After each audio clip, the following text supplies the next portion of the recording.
Ya estamos en condiciones de saludar al doctor Castelli, a quien le agradecemos que nos atienda. Doctor, ¿qué tal? Gracias por atendernos. Buenas noches, señor Olivera, a usted y a su equipo. Muchas gracias. Bueno, aparentemente, según los trascendidos y la información que tienen nuestros compañeros, estaría tomada la decisión de un fallo de la Corte que no sería de absoluta mayoría, pero sí suficiente, o de unanimidad, sino suficiente para ir en un sentido, ¿no? Que sería ratificarlos en los cargos, pero llamar a concurso. No sé si usted tiene una información similar. No, la información que obtenemos es la que brindan los medios, de ahí abrevamos. Vamos a convenir que desde hace un mes que la Corte tiene este asunto para resolver y ha habido muchos trascendidos acerca de tal o cual decisión que vaya a tomar. Todos los días de estos 30 días, teniendo en cuenta que la Corte Suprema habilitó días y horas inhábiles, estamos a la espera de una respuesta por parte de la Corte. Y no manejo ninguna otra información y no sé, no sé por qué esta información va a ser más confiable que la que se ha venido dando a lo largo de todo este mes. Por eso estoy hablando con usted. Tal vez se pronuncie mañana, tal vez no. Es una expectativa abierta. Pero si esta postura que usted menciona, salomónica, vaya a triunfar, digamos, cosa que no creemos con mi abogado. ¿Por qué no creemos? Porque entendemos que esto sería una forma de convalidar una remoción a plazo. Yo soy titular del Tribunal Oral Federal 7. El traslado se hizo conforme a las reglamentaciones y opiniones de gobiernos de signo político distinto, y sostener ahora que yo soy un juez subrogante con toda la precariedad, la debilidad que ello importa, convalidaría la propuesta del juez Lugones, del Consejo de la Magistratura, del Poder Ejecutivo y de la mayoría del Senado. Y esto lo digo no solo porque los traslados se vienen haciendo hace 30 años, ya hubo unos 60 traslados,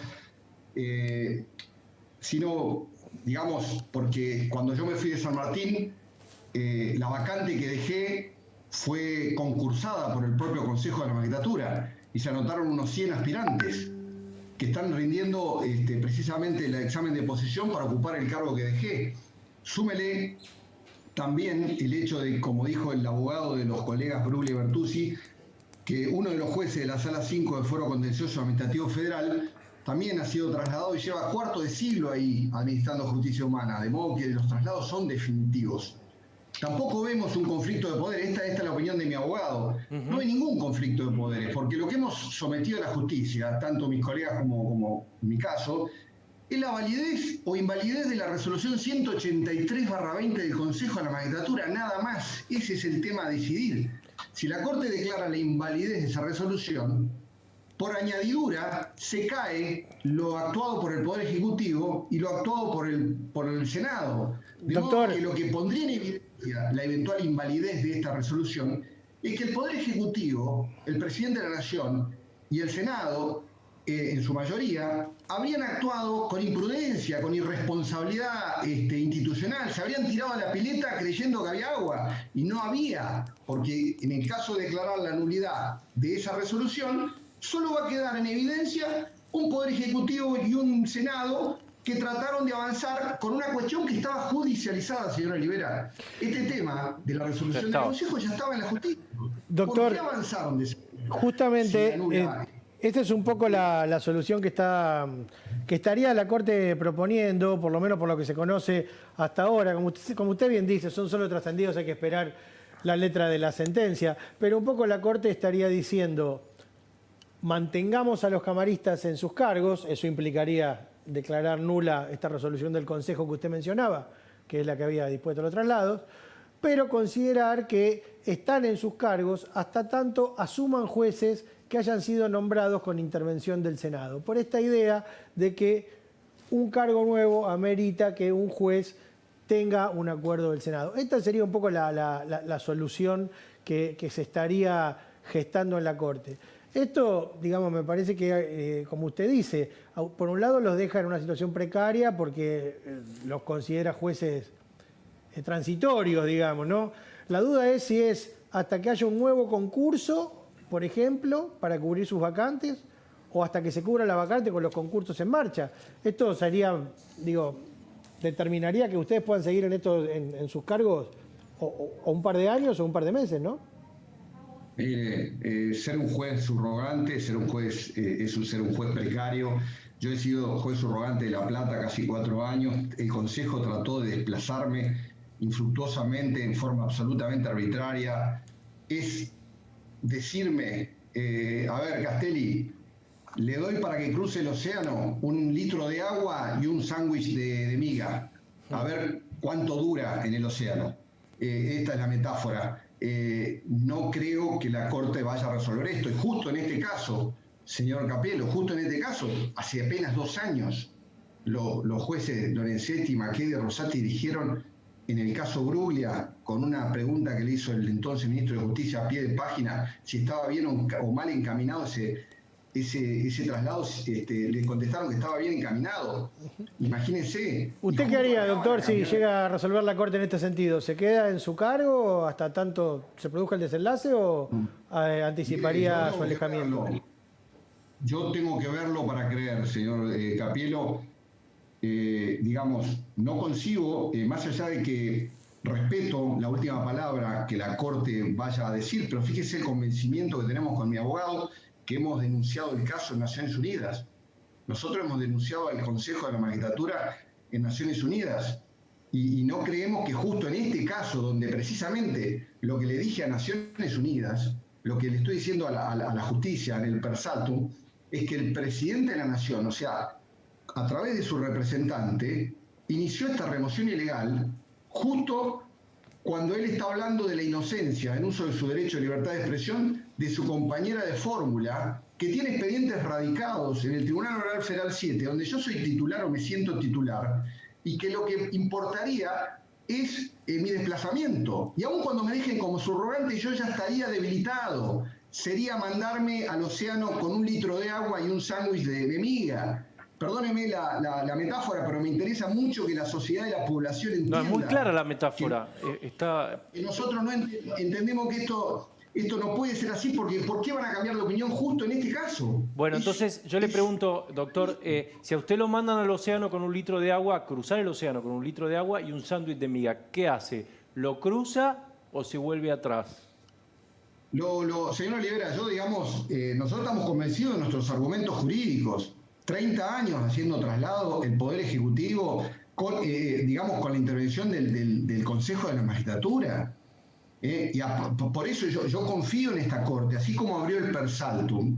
Yo confío en que la Corte se va a pronunciar porque la prueba es abrumadora.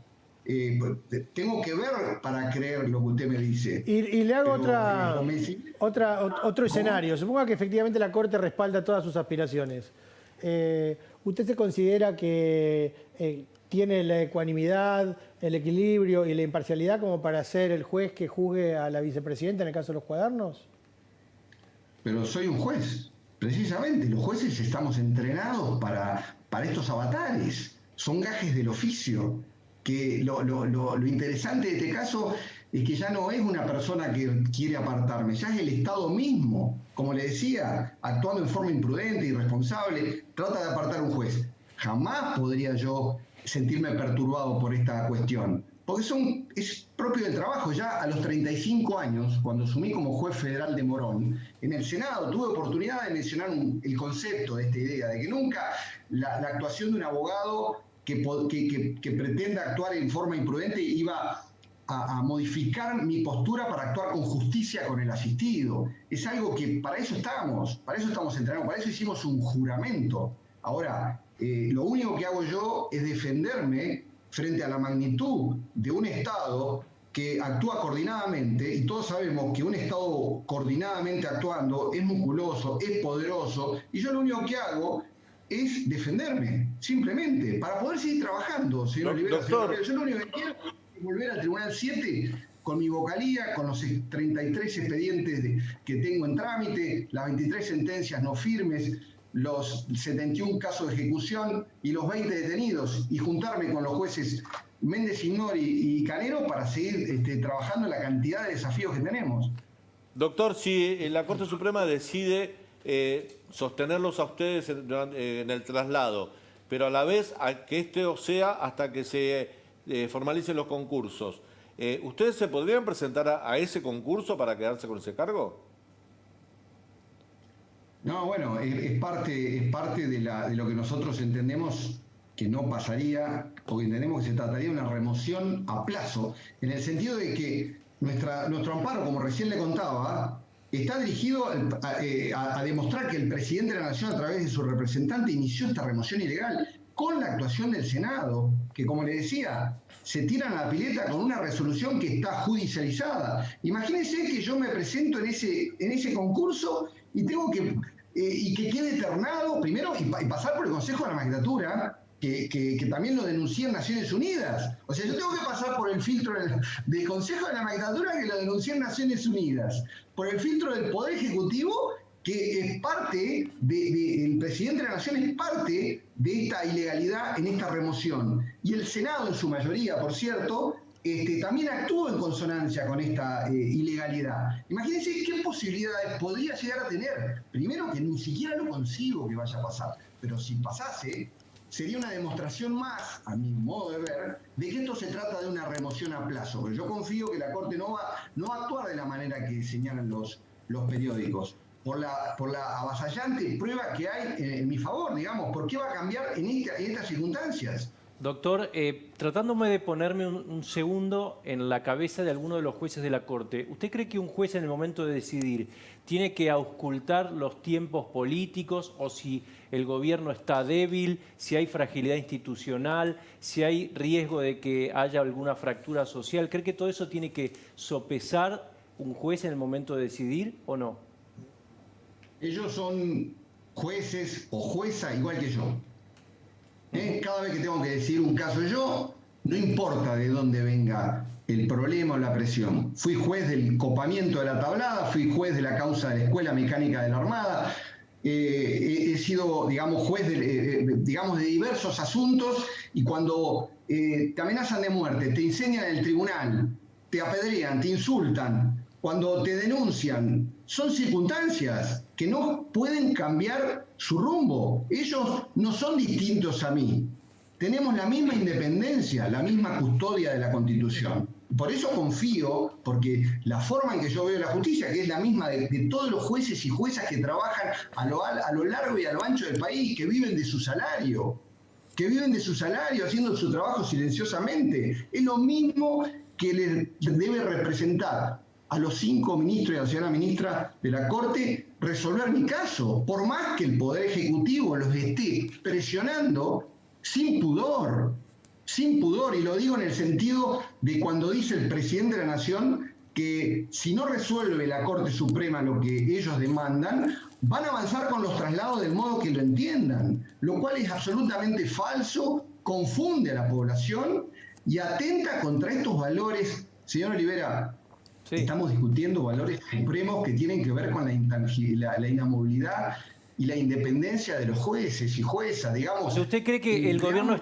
está presionando a la Corte? Lo dije recién, cuando el presidente de la Nación menciona que si no lo convalida la actuación del Poder Ejecutivo, van a actuar en el futuro con los traslados del modo que ellos entiendan. Eso no es cierto, porque están limitados por la nueva resolución 279/19 del Consejo de la Magistratura, que 15 días antes de ganar la elección fue sancionada a instancia del juez Lugones. Que cuando llega el presidente, luego de ganar las elecciones, digámoslo en sentido figurado, a preguntar, Lugones, ¿cómo es el tema de los traslados? Y, señor presidente, a partir de hace 15 días usted no puede hacer más traslado como se hicieron durante 19 años. Hay que ver cuál fue la reacción del presidente con Lugones, no lo sé, pero lo que sí sé es que Lugones actuó dándole un voto, porque el voto fue 7-6, siendo juez en funciones, violando el principio de irretroactividad, que es un principio jurídico milenario, y tal como lo mencionó el señor Procurador General de la Nación, se pretende, a través de esa resolución, aplicar retroactivamente un reglamento nuevo a un traslado viejo, que fue hecho un año antes de ese reglamento. Insisto, señor Olivera, en los valores del preámbulo de la Constitución. No solamente se habla como objeto constituir la Unión Nacional, y de inmediato aparece el afianzamiento de la justicia. Hace 33 años que soy empleado judicial, 18 años que soy juez federal, 6 presidenta de la Nación.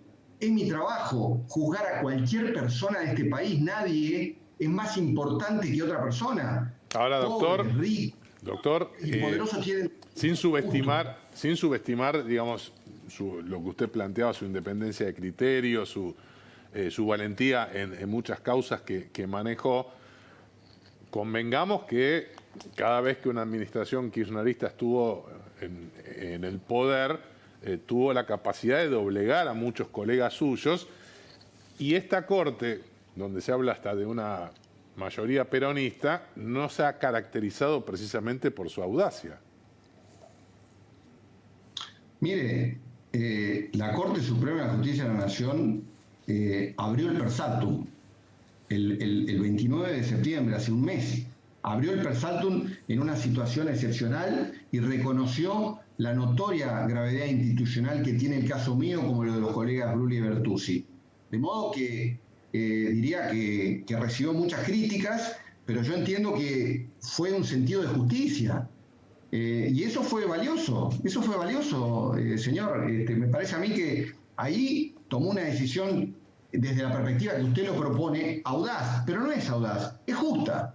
Lo que falta es que resuelva el fondo, sobre todo teniendo en cuenta lo que dijo mi abogado. Digamos, acá no se trata de un conflicto de poderes, perdón que lo repita, pero es para que quede claro, nada más es... Bruglia, Bertuzzi y yo hemos propuesto que la resolución del Consejo es nula, nada más. Si la Corte dice esto es nulo, nada más hay que resolver. Solamente va a quedar en evidencia a toda la sociedad, esto es para desactivar la idea de un conflicto de poderes, de que el Poder Ejecutivo y el Senado en su mayoría actuaron imprudentemente, se subieron a esa resolución, que es nula, y que en esta hipótesis de que la Corte lo disponga, nada más hay que discutir. Cerrar la carpeta y yo vuelvo a trabajar al Tribunal 7 como es lo que estoy esperando. Doctor, muchísimas gracias. Creo que quedó bien clara la postura. Veremos qué pasa en el transcurso de las próximas horas. Muy amable, ¿eh? Sí, por supuesto. Y daremos a la expectativa de lo que pase, de luego. No, gracias a ustedes. Gracias, ¿eh? Tremendo estaba, Capielo. Sí, bueno, está entendido, bien. ¿no? Igual te digo, Pancho, para completar un poco el escenario, vos estabas preguntándole al doctor acerca de si un juez tiene que fallar de acuerdo con la coyuntura política y los vientos políticos. En la Corte hablan también de razones técnicas, además de estas. Claro, ¿cuáles son las razones técnicas que grimen? Dicen, la Constitución dice que el procedimiento de designación de los jueces es un procedimiento complejo, donde interviene, por un lado, el Senado, que le da acuerdo, por un lado, el Consejo de la Magistratura, que hace un concurso, el Poder Ejecutivo, que de la terna que sale de ese concurso, el presidente elige uno, eso lo manda al Senado, el Senado le da acuerdo y de ahí se convierte en juez. Entonces, dice, es un proceso complejo en el que tiene que intervenir el Consejo de la Magistratura, el Ejecutivo y el Senado. Y en estos traslados, dice este grupo de jueces, dice, no intervino el Senado para los nuevos cargos, intervino para los cargos originales. Lo que pasa es que, claro, el problema es que estos jueces ya dijeron algunas cuestiones con los traslados. Claro. Ya dijeron, bueno, hay que ver ahora qué es lo que finalmente terminan, o cómo terminan fundamentando jurídicamente esta posición. Más allá de que el contexto político no lo ignoramos, y es este que vos mencionaste, ¿no? El contexto político mucha presión, ¿no? es el de Claro. mucha presión, y el contexto político es también el de la Corte en sí misma, que la Corte le gustaría no estar en la grieta. Claro. La Corte quiere desagrietarse porque estar en la grieta no le hace bien a la Corte tampoco, como poder del Estado.